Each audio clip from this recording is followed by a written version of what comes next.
दर्शकों को मेरा गुड आफ्टरनून, सादर प्रणाम। अगला ज्योतिष के विषय के बारे में बात करने से पहले मैं मेरे दर्शकों को सादर प्रणाम करता हूं कि जी पिछले वीडियो का जो व्यूज मिला है बहुत अच्छा था। 500 के ऊपर व्यूज गए हैं,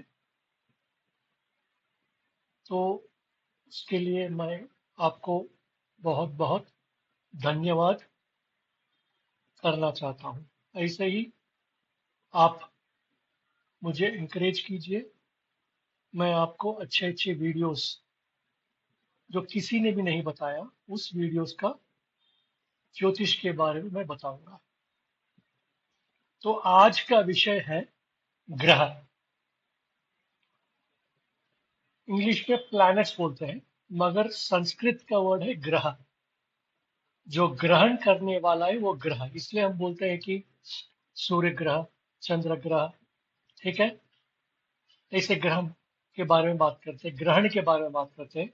जो भी चीज हमको पृथ्वी में जो भी जीव जंतु है उसको ग्रहण करता है वही ग्रह है। ठीक है, आप सोचेंगे कि यार भाई बहुत दूर है हमसे, कई हजार लाखों किलोमीटर दूर है, कैसा ग्रहण करेगा? इसके एक ही एक लॉजिकल रीजनिंग है। हमारा शरीर में भी इस ग्रहों का तत्व है। ठीक है, हमें पता है ये तत्व का है, 5 तत्व है। कौन सा है वो? हमें पता है वायु तत्व शनि का है, आकाश तत्व गुरु का है, कुछ अग्नि तत्व है, शुक्र जल तत्व है, और बुध जो है पृथ्वी तत्व है। शुक्र जो है जल तत्व है, बुध जो है पृथ्वी तत्व है।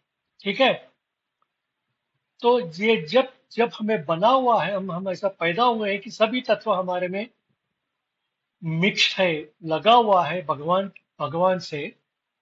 ठीक है, तो उस ग्रहों का जितना भी छोटा पार्ट, ठीक है, उस पार्ट उस ब्रह्मांड का पार्ट भी हम है।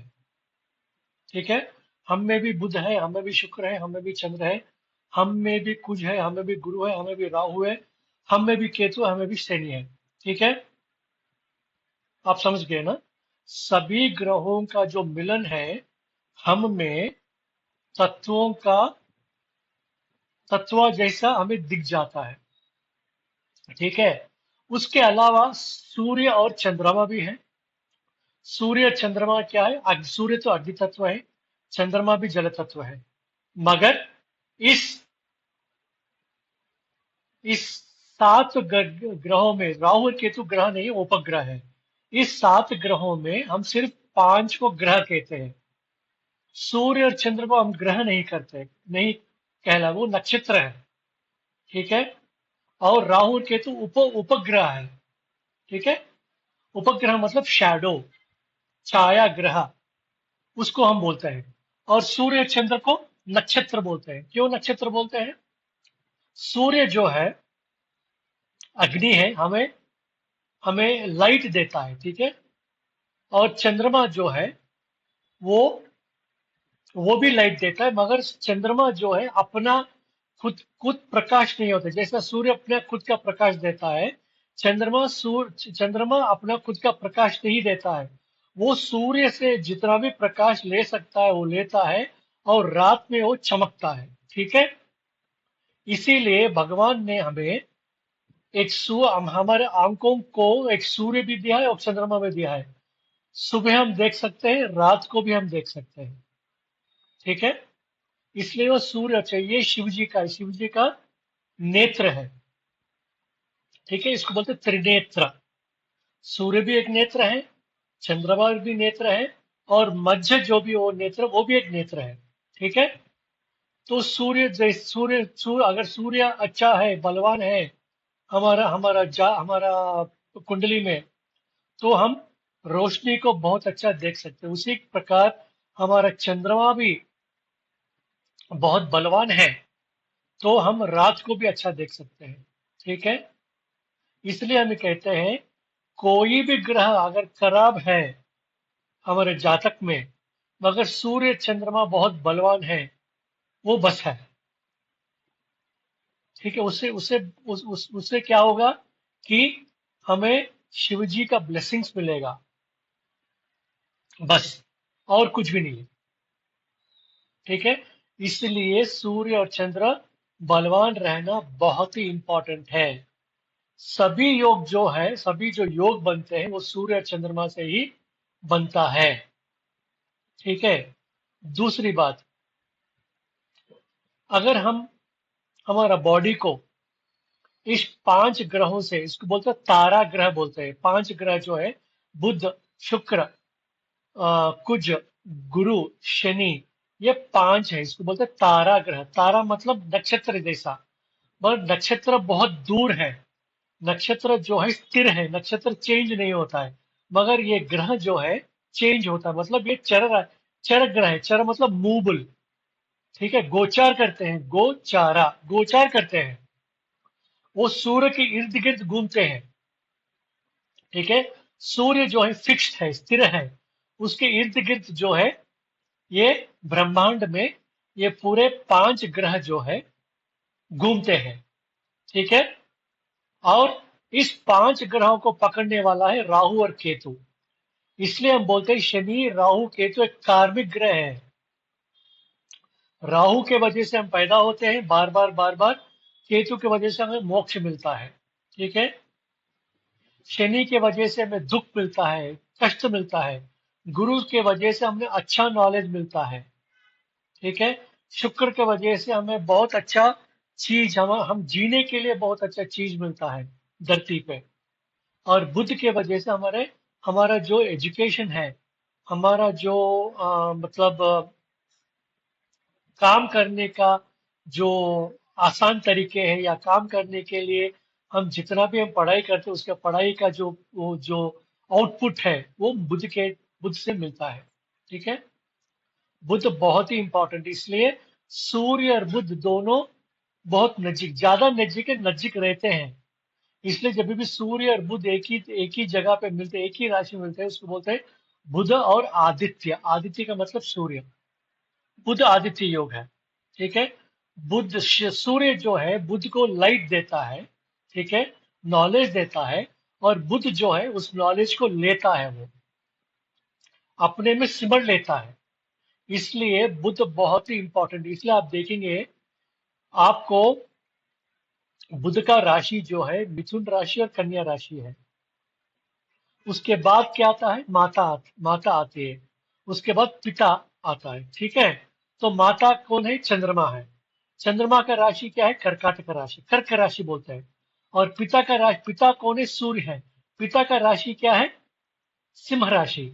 इसलिए मिथुन राशि और कन्या राशि का एक ही ग्रह है जो बुध है, और वो बुध जो है और माता पिता के बहुत नजदीक रहते हैं। ठीक है, सूर्य और चंद्रमा के बहुत नजदीक रहते हैं, अपने साथ रहते हैं, उनके साथ रख लेते हैं। ठीक है, एक तृतीय भाव है, एक षष्ठम भाव है। ठीक है, एक तृतीय भाव है और एक षष्ठम भाव है। इसलिए कभी भी अब देखिए, जब भी बुध और चंद्रमा बहुत ही नजदीक आते हैं, ठीक है, अगर अगर सोचिए सूर्य का जो डिग्री है 10 डिग्री है, और बुध का डिग्री 11वां डिग्री है, तो बहुत नजदीक है, एक ही राशि में बहुत बहुत ही क्लोज है। तो उसके क्या बोलते हैं, बुध जो है दग्ध होता है, जल जा रहा है, वो पृथ्वी तत्व है। बुध जो है पृथ्वी तत्व है, और हमारा शरीर क्या है, त्वचा है, स्किन है। इसलिए हम ज्यादा देर तक हम सूर्य, अब हम गर्मी में गर्मी नहीं झेल सकते हैं, हम छांव में जाना चाहते हैं। छांव क्या है, शनि है। ठीक है, शैडो है, हम छांव में जाना चाहते हैं। ठीक है, क्यों छांव में जाना चाहते हैं, क्योंकि वहां पे कोल्ड रहता है, कोल्डनेस रहता है वहां पे, गर्मी से, उसी इस ताप से हमें बचाता है शनि। ठीक है, इसीलिए जब भी सूर्य और बुध एक ही जगह पे बहुत नजदीक में आते हैं, तो उसको बोलते हैं दग्ध बोलते हैं उसको। दग्ध, ग्रह जो है दग्ध हो जाता है, जल जाता है।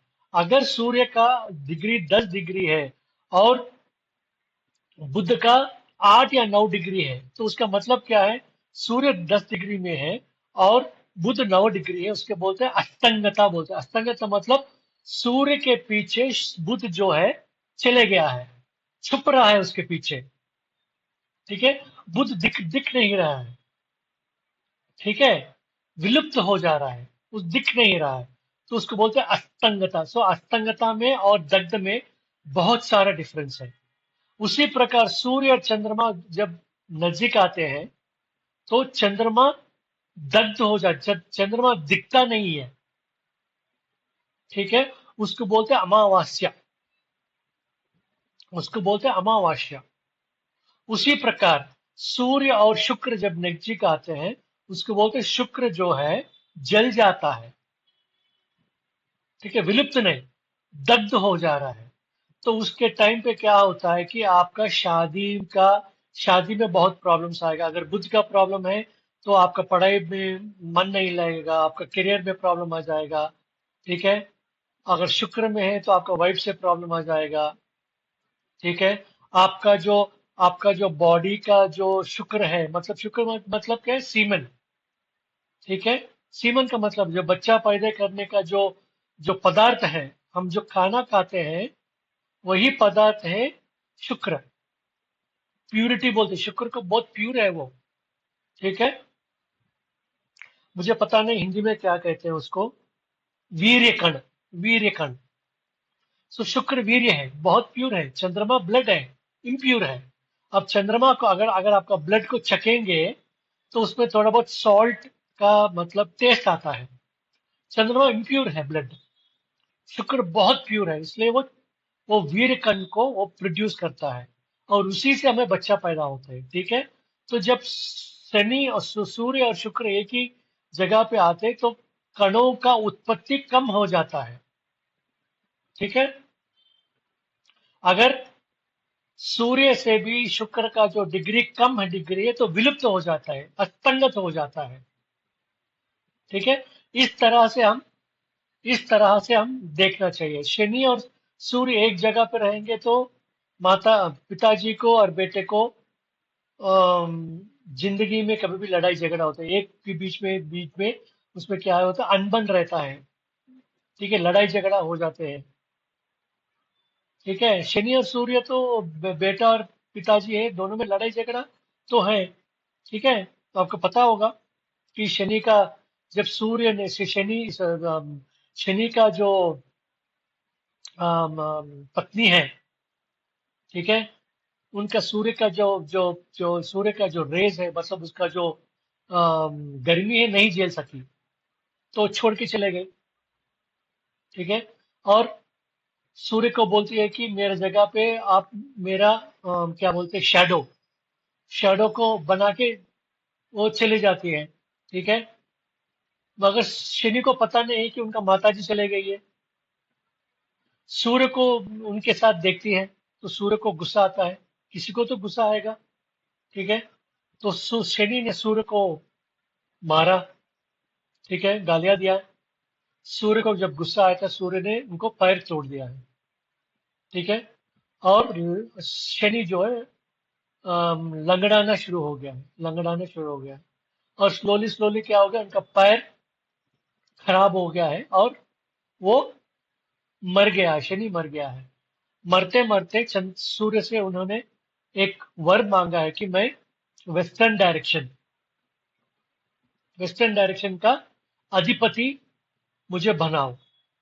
इसलिए सूर्य ने शनि को वेस्टर्न डायरेक्शन का अधिपति बनाया और ये भी बोला है कि जब आप मेरे घर के अंदर आएंगे, आप अपना सर झुका के आएंगे। तो इसलिए इसलिए जब भी सूर्य वेस्टर्न डायरेक्शन में जाता है, वहां पे वो अपना सर झुकाता है। ठीक है, वो गर्मी को छोड़ देता है, गर्मी को छोड़ के वो वहां पे अपने बेटे के घर में जाके वो अस्तंगत मतलब क्या बोलते हैं उसको, सनसेट हो जाता है। जब भी जब भी शनि के पास सूर्य आता है, गर्मी खत्म हो जाता है और कोल्ड हो जाता है। जब भी शनि सूर्य के घर में आता है तो उसका कोल्डनेस, मतलब जो फ्रिज फ्रिज में से जब आइस निकालते हैं और आइस जब हम गर्मी में लगाते हैं तो वो वाटर हो जाता है, वो पानी पानी हो जाता है। इसी तरह शनि भी पानी पानी हो जाएगा, उसका रूप खत्म हो जाएगा। ठीक है, ऐसे सभी ग्रह ऐसे ही है। ठीक है, सभी ग्रह वैसे ही है। शनि सप्तम भाव में, शनि जो है सप्तम भाव में उसका क्या बोलते हैं, बहुत स्ट्रांग हो जाता है वहां पे सप्तम भाव में। ठीक है, गुरु लग्न में बहुत स्ट्रांग है। ठीक है, शुक्र भी सप्तम भाव में बहुत स्ट्रांग, चतुर्थ भाव में बहुत स्ट्रांग है। चंद्रमा भी चतुर्थ भाव में बहुत स्ट्रांग है। सूर्य लग्न में स्ट्रांग है, पंचम भाव में स्ट्रांग है। ठीक है, तो इस प्रकार से हम इस ग्रहों का स्ट्रेंथ देख सकते हैं। ठीक है, इस ग्रहों का स्ट्रेंथ देख सकते हैं। लास्ट टाइम जैसे बोला कि मैंने ये आपको कहा था कि मरण कारक क्या है, बहुत डिटेल एक्सप्लेनेशन दिया है। उस वीडियो को फिर दोबारा देखिए। गुरु तृतीय भाव में मरण कारक है, चंद्रमा अष्टम भाव में मरण कारक है, बुध सप्तम भाव में मरण कारक है, शुक्र षष्टम भाव में मरण कारक है, कुज सप्तम भाव में मरण कारक है, शनि लग्न में मरण कारक है, राहु नवम भाव में मरण कारक है, केतु चतुर्थ भाव में मरण कारक है, सूर्य 12वां घर में मरण कारक है, और बुध भी चंद्रमा चतुर्थ भाव में मरण कारक है। मरना में मतलब मर जाना। ठीक है, और वहां पे ये ग्रह पर डिप्रेशन में चले जाते हैं, और उस ग्रहों का जो भी पावर है वो पावर खत्म हो जाएगा, और साथ साथ उस ग्रहों का 12वां लग्न में जो भी इस ग्रहों का जो ओनरशिप है, ओनरशिप भी खत्म हो जाएगा। गुरु क्या है? आकाश तत्व है। आकाश क्या है? ऑरा है। हमारा जो बॉडी का इर्द गिर्द जो भी ऑरा है, ऑरा, ऑरा का मतलब कवच। जैसे करण को कवच है, उसी तरह हमारा भी कवच है। ठीक है, जब गुरु खत्म हो जाता है, गुरु बहुत वीक होता है, हमारा कवच भी खत्म हो जाता है। रक्षा कवच बोलते हैं उसको, रक्षा कवच खत्म हो जाता है। जब रक्षा कवच खत्म होता है तो हमारा हमारा शरीर में भिन्न भिन्न के डिजीजेस आते हैं। ठीक है, अगर हमारा शुक्र कुज और सूर्य खत्म हो जाता है, सूर्य क्या है? पाचन शक्ति है। ठीक है, पाचन शक्ति खत्म हो जाता है। सूर्य अगर वीक है, बोन्स खत्म हो जाता है। सूर्य अगर वीक है, हमारा आईसाइट वीक हो जाता है। ठीक है, हम बहुत वीक महसूस करते हैं। हमारा गवर्नमेंट से प्रॉब्लम आता है, हमारा पिताजी से प्रॉब्लम आता है, पॉलिटिकल ऑर्गेनाइजेशन से प्रॉब्लम आता है। ठीक है, अगर मार्स वीक हो गया, हमारा लड़ने की शक्ति खत्म हो जाता है। हम बलवान नहीं हो सकते हैं। हमारा सोचने का तरीका खत्म हो जाता है, एनालिटिकल थिंकिंग बोलते हैं, वो खत्म हो जाता है। ठीक है, हमारे भाई, छोटे भाई बहनों से हमारा अनबन नहीं रहता है, मतलब लड़ाई झगड़ा हो जाता है। ठीक है, अगर हमारा शनि खराब हो जाता है तो हमारे काम करने का जो मन है वो खत्म हो जाता है, काम नहीं मिलता है हमें हमें। ठीक है, काम नहीं मिलता है। हमारे बड़े भाई बड़े बहन को प्रॉब्लम आ जाता है। ठीक है, शनि वायु तत्व है। ठीक, बिना शनि के कोई भी नहीं रह सकता है इस जीवन में, या पेड़ पौधे, जो भी जीव है, हम हैं, कुछ भी कुछ भी रहने दीजिए। ठीक है, वो जीवित नहीं रह सकते। शनि बहुत इंपॉर्टेंट है, वायु तत्व है। जो हम सांस ले रहे हैं वो शनि के वजह से ही ले रहे हैं। ये सोचिए आप, जिसका शनि वीक है बहुत तकलीफ होगा उनको। शनि क्या है? शनि दर्द देता है। जहां जहां वह बैठता है वहां पे वो दर्द देता है। ठीक है, सिर्फ कर्क राशि में वो कुछ भी नहीं कर सकते। क्यों? शनि के लिए माता पार्वती का श्राप है। ठीक है, माता पार्वती का श्राप है कर्क राशि में, और बाकी के में वो दर्द देता है वो। अगर शनि आपका लग्न से दशम भाव में बैठता है, ठीक है, तो राजयोग है, वो राजयोग है। ठीक है। उसी तरह शुक्र, शुक्र वीक है, हमारे जो कण है, सीमन है, वो खत्म हो जाता है। ठीक है। शुक्र का घर में जो ही पापक ग्रह बैठे खत्म हो जाता है, कण बुरे खत्म हो जाता है। आपका शादी ठीक से नहीं रहेगा, आपका पत्नी से प्रॉब्लम हो जाएंगे, आप बच्चे पैदा नहीं कर सकेंगे। आपका जो त्वचा है, ओझा है, ओझा मतलब ब्यूटी, हैंडसम, वो खत्म हो जाता है। ठीक है। आप बहुत वीक हो जाते हैं। आपका चंद्रमा खत्म हो गया तो पानी खत्म हो जाता है, आपका बॉडी में पानी खत्म हो जाता है। आप इमोशनलेस हो जाते हैं। इमोशनल मतलब आप में जो माता जी का मतलब आपका जो इमोशंस है वो खत्म हो जाता है। दुनिया से आप दूर हो जाते हैं। ठीक है। बुध, जब बुध वीक होता है तो काम करने में इच्छा नहीं रहता, काम नहीं मिलता है, स्टडीज खत्म हो जाता है, आपका त्वचा के ऊपर हर तरीके के डिजीजेस आ जाते हैं, त्वचा खराब हो जाता है। आपका मर्क्यूरी, आपका आपका मार्स जब खत्म हो जाता है तो आपका नर्वस सिस्टम खराब हो जाता है।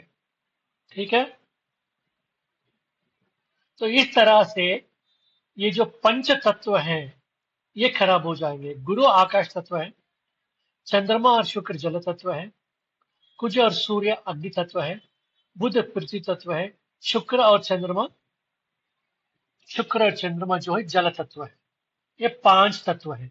और राहु और केतु के तो कोई तत्व नहीं है, क्योंकि वो ग्रह ही है ही नहीं है, वो उपग्रह है। वो हमें नहीं दिखता है। ठीक है। वो मैथमेटिकल पॉइंट्स है। ठीक है। तो एक एक ग्रह जो है इस 12वां राशि में एक एक जगह पे उच्च होता है और नीच भी होता है। जैसा कि सूर्य अगर नीच का है वो तुला राशि में नीच में हो जाता है। जब किसी का सूर्य नीच में होता है तो रामेश्वरम, चेन्नई में रामेश्वरम है। ठीक है। जो राम जी ने शिव जी का लिंग जो रावण से युद्ध जाने से पहले उन्होंने शिव जी का लिंग को स्थापित किया है, उसको बोलते हैं रामेश्वर। वहां पे जाना चाहिए। ठीक है। बहुत इंपॉर्टेंट है। और उसका जस्ट ऑपोजिट मेष राशि में वो उच्च का हो जाता है। मेष राशि क्या है? मेष राशि जो है विष्णु भगवान का सर है। ठीक है। तो सूर्य कभी भी ईस्ट डायरेक्शन से उसका मतलब उसका क्या बोलते हैं, राइज होता है, और वेस्टर्न डायरेक्शन में उसका अस्त होता है। ठीक है। उसी तरह राहु जब नीच का होता है तो नागेश्वर जाना पड़ेगा आपको। ठीक। अगर और राहु का उच्च स्थिति क्या है? राहु का उच्च स्थिति है मिथुन राशि। ठीक है। केतु का उच्च स्थिति है धनुष राशि। नीच है मिथुन राशि। शनि का उच्च है तुला। नीच है मेष। गुरु का जो नीच का है मकर, उच्च का है कर्क। कुज का जो नीच है वो है आ, कर्क राशि। उसका जस्ट ऑपोजिट है मकर राशि। शुक्र का जो नीच है, ठीक है, शुक्र का नीच है कन्या, उसका उच्च है मीन राशि। बुध का नीच है मीन राशि, उसका उच्च स्थिति है कन्या राशि। सूर्य का, जब सूर्य का ऑलरेडी बोल दिया मैंने, लिब्रा तुला, उसका नीच का है, उसका उच्च का है मेष राशि। Just opposite, 180 degree. जो भी ग्रह उच्च में है मगर 6, 8, 12 में है तो हम विष्णु को पूजा करते हैं। अगर वही ग्रह नीचे है और 6, 8, 12 और कहीं भी नीच में बैठा हुआ है, ठीक है, हम शिव जी को पूछते हैं। शिव जी कैसा पूछते हैं? लिंग के रूप में पूछते हैं। और विष्णु को कैसा पूछते हैं? हम अवतार के रूप में पूछते हैं। ठीक है। अवतार के रूप में पूछते हैं। तो इस तरह इस ग्रहों का हम अध्ययन कर सकते हैं। ठीक है। कोई भी ग्रह जो भी है चंद्र सूर्य के बहुत नजीक आएगा, वो अस्तंगत हो जाएगा। मगर उसका डिग्री है एक, एक या दो डिग्री कम रहना चाहिए, उसके पीछे रहना चाहिए डिग्री वाइज। अगर नजीक है, उसके सामने आया है, और सामने मतलब एक दो डिग्री सामने आया है, उसको बोलते हैं दग्ध। लुप्त में और दग्ध में बहुत डिफरेंस है। लुप्त मतलब दिखना ही नहीं है, वो दिखता ही नहीं है, वो गायब हो जाता है वो। दग्ध क्या है? जल जाता है वो। ठीक है। तो हर एक ग्रह को है, हम इस प्रकार से हम समझना चाहिए। ठीक है। ऐसा इंफॉर्मेशन मैं आपको लेके आऊंगा। बहुत सारे इंफॉर्मेशन है, आपको सिखाऊंगा। और आप अपने कुंडली में देखिए, कौन सा अस्तंगत है, कौन सा विलुप्त है, उससे क्या हो रहा है, ये सब चीज आप देखिए। कौन सा उच्च का है, कौन सा नीच का है, या उच्च का वो षष्ठम भाव में बैठा हुआ है, मरणकार के में बैठा हुआ है, उसको समझिए। उसका पूजा, उसका मंत्र पढ़िए, या उसका जेमस्टोन यूज कीजिए, बहुत अच्छा रहेगा। ठीक है। तो इससे मैं ये वीडियो खत्म कर रहा हूँ। फिर जाने से पहले आपको रिक्वेस्ट कर रहा हूँ, ये वीडियो को ज्यादा से ज्यादा देखिए, शेयर कीजिए, मेरे चैनल को सब्सक्राइब कीजिए। ठीक है। और ऐसे 50 वीडियोस हैं, प्लीज उस वीडियोस का भी आप देखिए। और नेक्स्ट जो है, मैं शनि के बारे में बात करूंगा। शनि के बारे में बहुत सारे इंफॉर्मेशन है, उसे बाद में बात करूंगा। नमस्कार। Thank you very much. माता जी की जय। जय हिंद। भारत माता की जय। Thank you very much.